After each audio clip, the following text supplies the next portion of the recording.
So as a result, I've at least partially committed some of every room to my memory. Well, set of rooms, I should say. I may not remember everything, but I remember enough. Hey, it's not cheating if I've played the game before and I won't show it off. Question: Is it cheating? Is it cheating if you bring up Super Animals and you've played it for at least 200 hours? Memory hacker? No, if you want to see actually, actually, I would be a memory hacker. Reliquary. Nice. Nice. I forgot about my reliquary for a moment. Oops. Outside the room, a hallway led off to the left. With nowhere else to go, they stared down, turned left twice before they saw the elevator. In silence, they jogged up, pushed the C button. No, I don't see a C button on this totally legitimate DS I've got here. The elevator motor ground away. Before long, they found themselves on C deck. The door opened, and they stepped off. Junpei, Lotus, Seven, they all nodded at one another, took off down the long hallway. They ran for a while. The hall seemed endless. Their destination had been decided. The door behind the central staircase. A sun symbol engraved on the keyhole. And Junpei had the sun key in his pocket. That was why they ran for the central staircase. They had run for quite some time when they arrived at the door. The Jupiter door was already unlocked. Junpei grabbed hold of the knob, threw it open.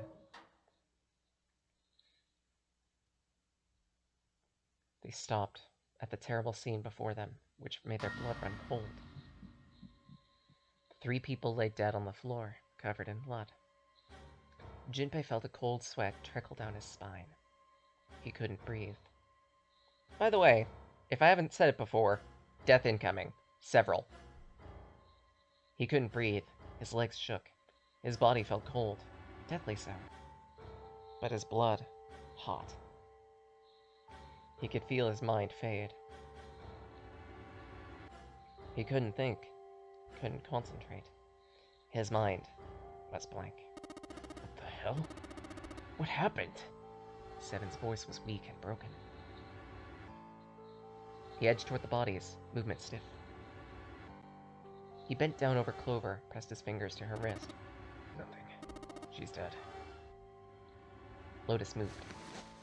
Before he understood what was happening, her hand was in Junpei's vest pocket. Hey, what are you... He looked back. Lotus looked up at him, terrified. The key. Give me the sun key.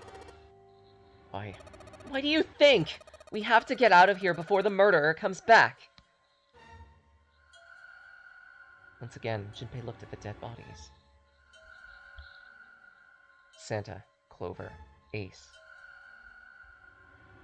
But no June. No, it couldn't be true. Before Junpei could react, Lotus dove back into his pocket, grabbed the key. Let's go! She didn't wait. She just ran for the central staircase. They followed close behind. Junpei shut his eyes and swallowed his emotions. Morning would have to wait. They stood in front of the door. Lotus shoved the sun key into the keyhole and twisted it hard. But... Why? What happened? Nothing. Nothing happened. I didn't feel it unlock. Is this the wrong key? I don't know, maybe? Lotus sighed, defeated, leaned against the doorknob. She felt it twist. A gap appeared between the door and the frame. What the hell? The door was already unlocked? Why? How would I know? Whatever, let's just go. Lotus took a deep breath, opened the door. They stepped inside. In front of them was a hallway. It stretched out toward the bow of the ship. They began to run, faster and faster, desperately trying to reach the end.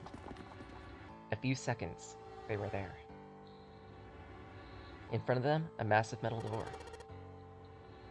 They were breathing heavily as Junpei spoke. What the hell is this door?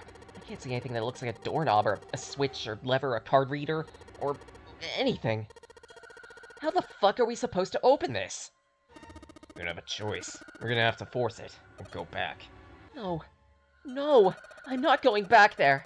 There's a murderer! There's more stark terror in Lotus's voice than authority. She was almost begging. But I don't see any other doors. As he spoke, he stepped toward the door in front of him as if to illustrate it was only a door.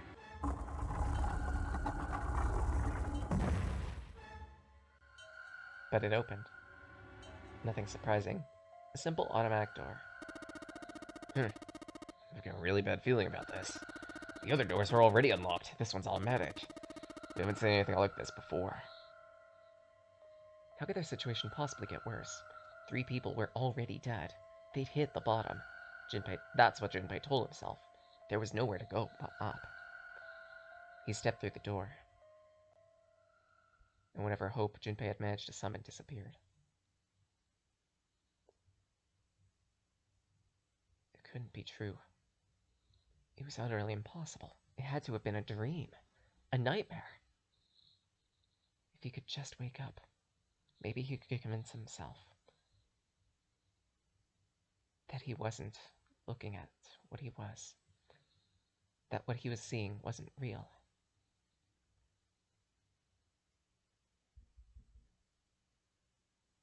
Akane was dead.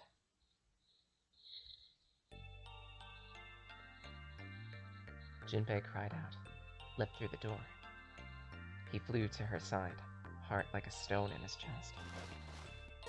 Connie! Connie! Hang on. Junpei swept her up, shook her. She moaned. Her eyes fluttered open, but only barely.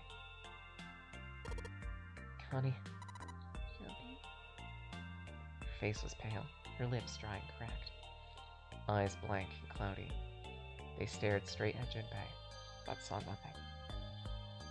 He put his hand against the small of her back to hold her up. It felt warm, wet. He lifted his hand to see it was blood. Connie, what the hell happened to you? How did this happen? It was all he could do not to break into tears. Junpei. I'm sorry. Her voice was thin, a minuscule thread that was the only thing keeping her with him. I might not make it. No way am I gonna let you die. I will save you, I promise. Thank you, Junpei. Thank you so much for everything. I was really happy to see you again. Really happy. Don't give that I was crap. You're gonna see me again lots more times. You've just gotta hang on, alright, Connie? You... What more could he do? He looked up from Akane, desperately for something. Anything. That's when he saw a small submarine. What was a submarine doing here? No, that didn't matter. Nothing mattered except saving Akane. That was the only thing on his mind. Junpei turned his head back to look down at her. Hang on, alright? There's a submarine over there. I'll see if it works. Oh, don't go. Please don't go. Stay with me, okay? I want to be close to you, Junpei. When Connie? Junpei, did you know you meant a lot to me when we were kids? I've liked you for a long time. A really long time.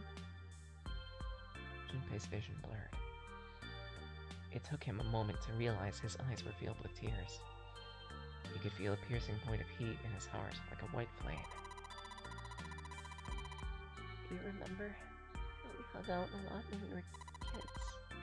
Went to the pool, the fair.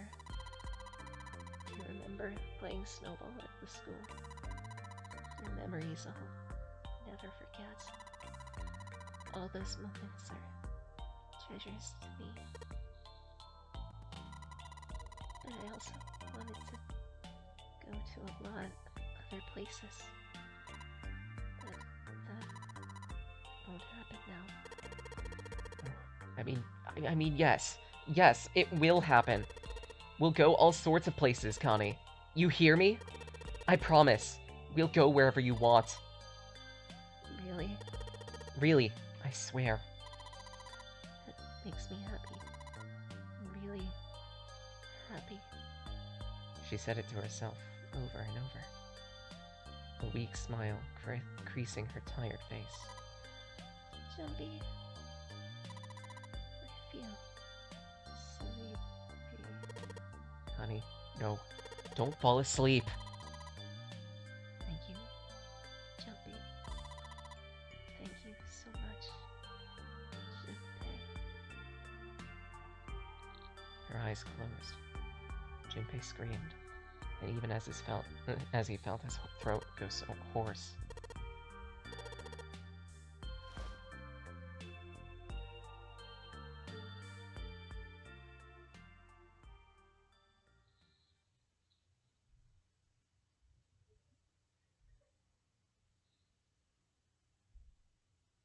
Time passed. Junpei wept, curled around Connie's body. He cried until he had no tears left. When the last had fallen, Junpei was no more. His body remained, but only as a shell. Somewhere he heard a bell ring. The clock at the central staircase.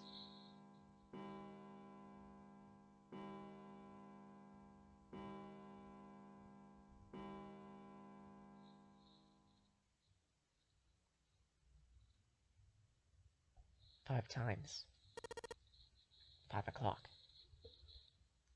Quietly, gently, softly, he set Connie down on the floor and stood. That's when he realized Seven and Lotus hadn't followed him. Where had they gone? He looked around the room, but there was nothing. No sign they'd ever been there. It felt as though every part of Junpei's body was made of lead. He made his way to the door he'd come through. And as he approached, it opened, sliding apart with a sound like grinding stone.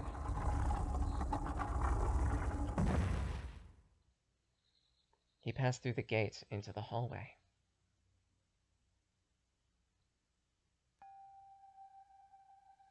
His heart rattled in his chest, an empty, lifeless thing. It had been so utterly broken, there was nothing left to feel. When he saw their bodies, all he could do was stare. A lake, no, a sea of blood, with the two of them laying in it. There was no need to check. There was no breath left. His eyes lit on Lotus's wrist, her bracelet. It was gone. He stared. It meant nothing to him. He didn't care anymore. He couldn't care anymore. Junpei's body felt numb.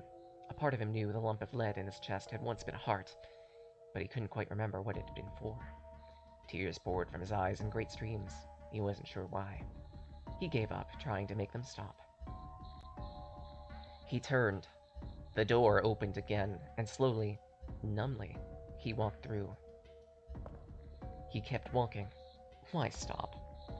An object set in motion, simple inertia, carried him forward. Eventually, he found himself in front of the submarine. His arms reached for the hatch.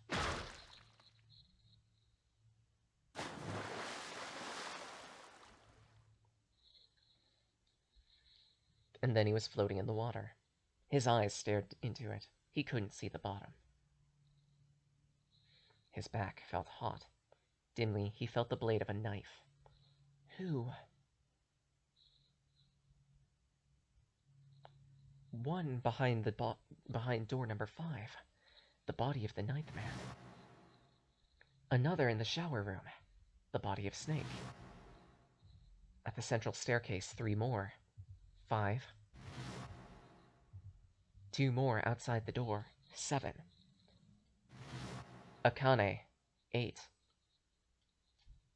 Himself, 9. Who then had killed them?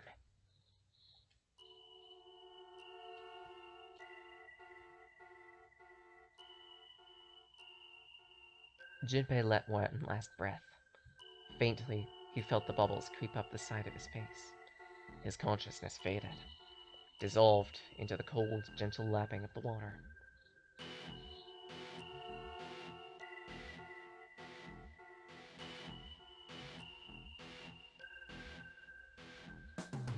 And with that, we've gotten our second ending. This particular ending gets its name changed within the re-release on Steam and PS4 and whatnot. In the DS version, it's simply known as the sub-ending. This is a legitimate ending to the game. And again, it's one of the 6. However, unlike most of the other endings, this is a strange case where this is the ending you're supposed to get first. Or it's supposed to feel that way. Specifically because it leaves way too many loose threads. You're not really given all that much information to go off of, not really given too many conclusions. You're given little tips here and there, especially with Cradle Pharmaceuticals and the experiment 9 years ago. But by and large, there's not much information aside from that.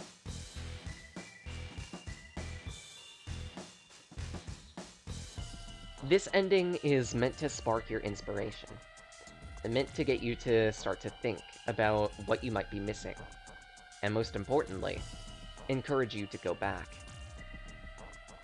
Figure out the information that you've missed, if anything. Nonetheless, it is a mandatory ending that we need for completing the game.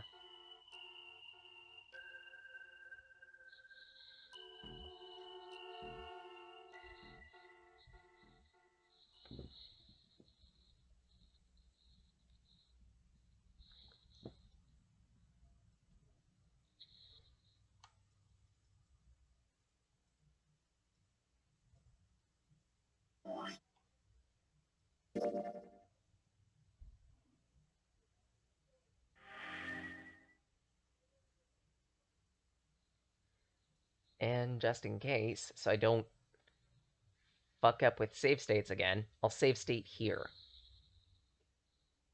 Yes, we all live in a yellow submarine. Funny you mention that, because on the Steam version, the achievement you get for that ending actually does make the Beatles reference. But yeah, from here on out, we can skip a bunch of text and cutscenes and whatnot by hitting, I believe, start or select. The exception is with cutscenes. You cannot skip this cutscene. You have to watch it through at least 6 times. That's the sucky part about the DS version. You also have to play through the very first puzzle room 6 times, if I remember correctly.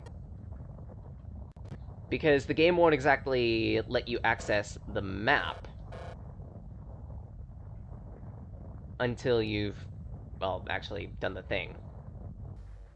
Now, if I remember correctly, the reason that we can't exactly skip quite yet is because in the opening cutscene, it won't let you do that type of thing, and you won't actually have access to the file system or anything like that until you actually get your first file and actually clear this room.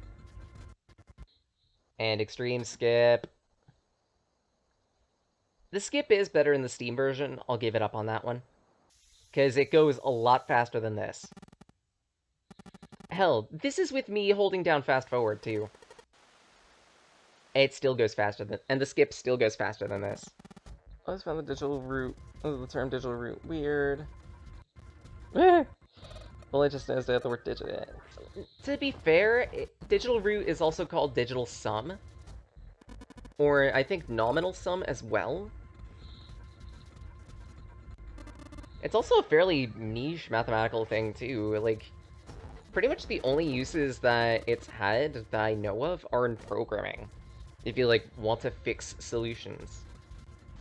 Like a password system immediately throwing out results that don't meet specific sums. Yeah, exactly. Jeremy uses Quotient or a cross sum. That does make sense.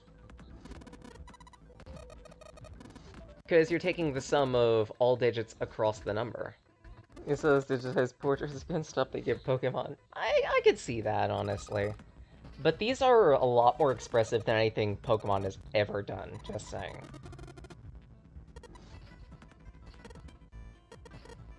Like, full blunt, what caught me about this game in the first place was specifically how well animated a good chunk of these sprites end up being. And mind you, it's only a little bit of a flourish whenever they're changing their portrait, and that's it. But even still, it's the little details, you know? You're putting a lot of work in the visual aspect of the visual novel. Exactly. You kind of have to in order to get it to work. If you're gonna make a very story-based game, then you either and want to go all out in the story, then you need to have people engaged with that story in the first place. That's why some visual novels like this one, for example, do such things like entire escape room puzzles or extra things like that. I know, actually, another example I can give really would be Digimon Survive, because that one is going to be coming out soon, and that one's combining TRPG with visual novel. To switch to fully drawn, pre-rendered versions of the art for more important scenes also helps. Yeah, it does. And because this is a new combination, Snake, 7, think you can give me a hand.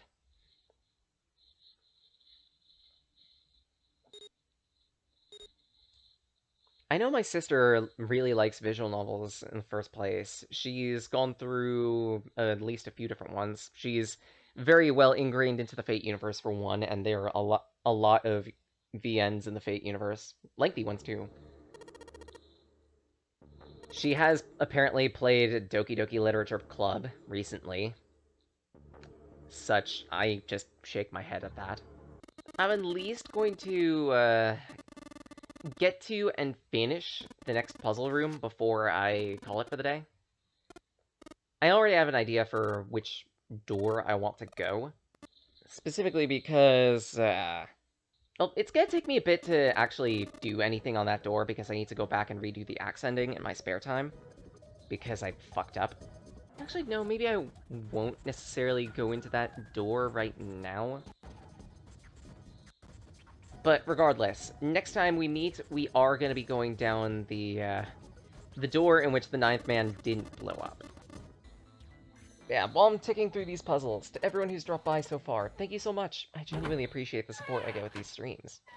Tune in next week, Fridays, 8 a.m. to noon, for random games. Usually I'm playing whenever I feel like it, but sometimes something comes up that gets my attention, and I try to give it special mention whenever possible. Just bear in mind, if you suggest something, one, it might take me a couple moments to actually get around to getting it. I'm sorry. Money tends to be tight, and an important resource to manage. And on top of that, two, bear in mind, I also research pretty much any suggestion I get, just to make sure it's safe. Be careful about what you recommend. Just a thought. Otherwise, if dedicated game clearing is more your fancy, tune in Saturdays for more 9 hours, 9 doors, 9 persons. We are 2 endings down, and next time we meet, we are going to be skipping around a bit, specifically just before we get to the 3 doors that we could access. This is the second set of 3 doors, essentially. Specifically because there is one set of choices that we can make over there, and it's going to be important to getting another ending that's going to be important for information.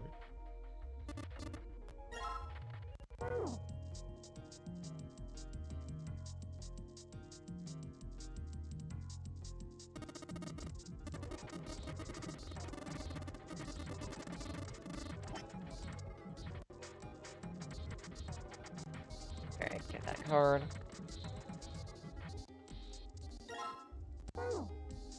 That's 3 cards.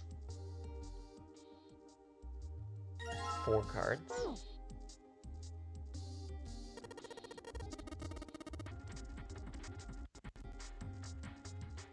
And I need 1 more.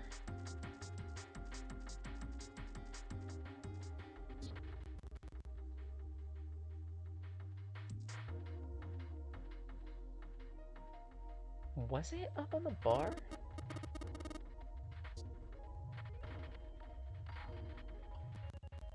No.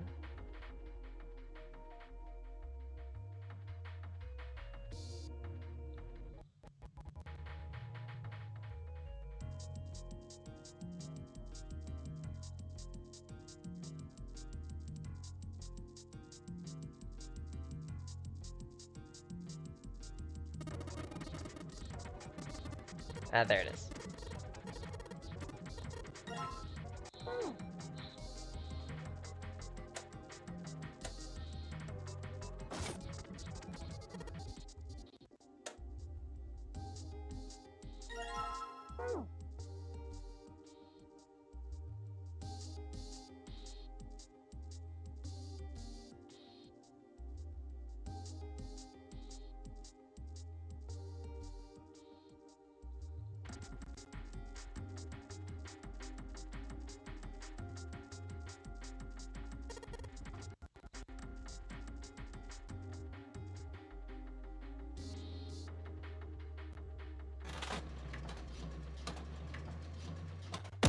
Hey!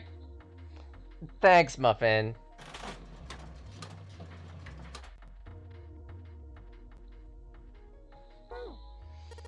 Welcome back.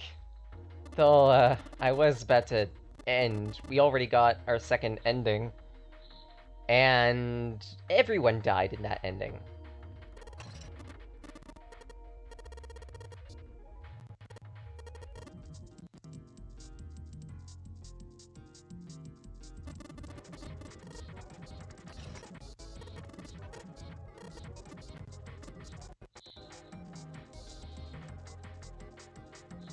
I'm gonna need to eat first? Food's kind of important. I thought use the bathroom too, but otherwise, sure, I'd be down for a little bit of Don't Starve.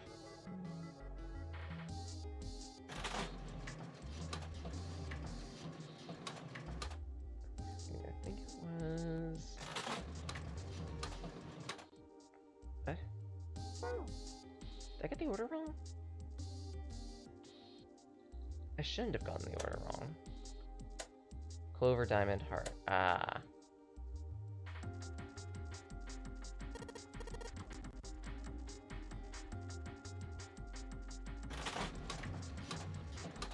There we go.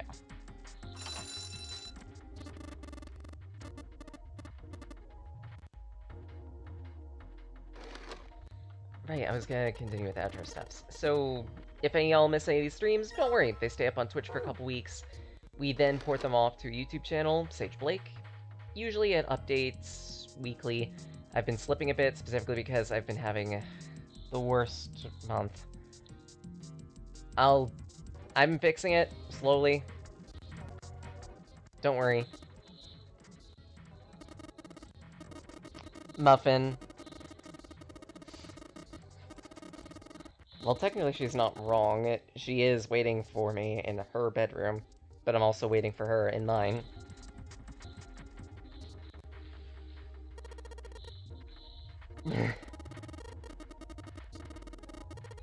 She's not wrong. Okay, DR8. Trying to remember how this was done.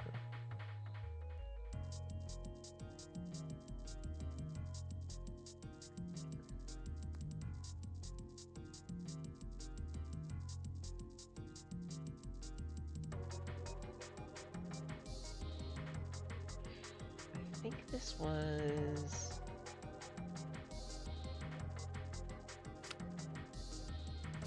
13...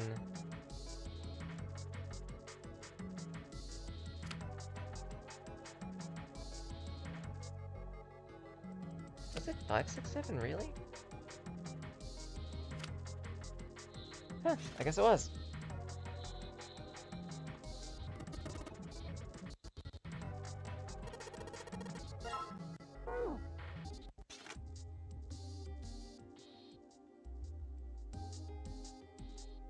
Ow!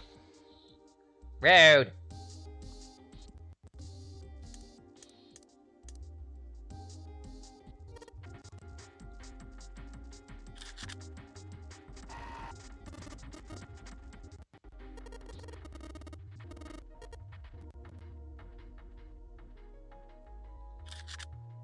As for other things to mention, we have our own dedicated Discord. Feel free to join it. Just type in !Discord in the Twitch chat, or otherwise use the link that's up there or on Twitter. Usually it's a good place to just talk, hang out with the rest of us.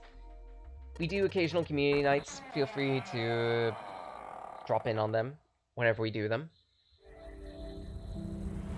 There's that link. Thank you, Muffin. I also draw and write in my spare time. Some of it's up on DeviantArt, others will be up eventually as I release them. But at least for right now, we finished our 2 rooms. I think we're good to save.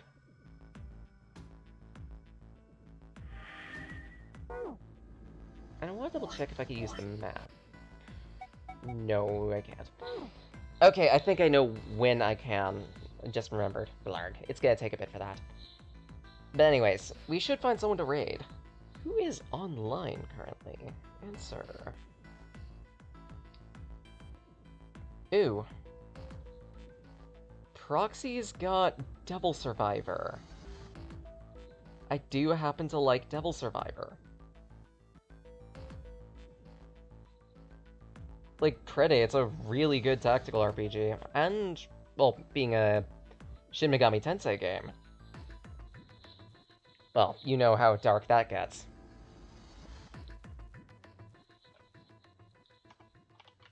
Inevitably, a god perishes at some point.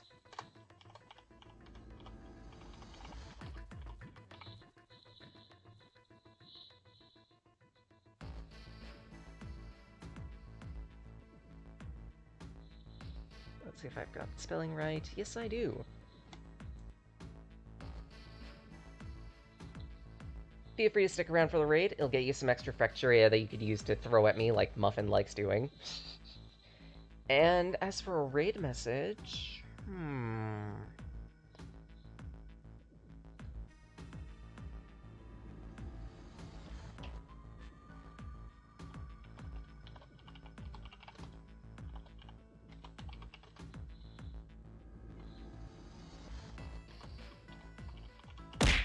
Ow! Let's try Calculated Cacophony. Feel free to decorate it with whatever emotes you like, or if you want, rent some of ours. We're gonna be revamping some of the remaining emotes too, hopefully, within the next coming weeks. It's gonna be a lot of drawing for me. But otherwise, I hope you all have a wonderful night. Stay safe. Well, sorry, wonderful day, I should say. Or night, depends on where you are. Stay safe, stay warm, and most importantly, eat something tasty. Y'all deserve it. Actually, stay cool, I should be saying. It's summer. Till again.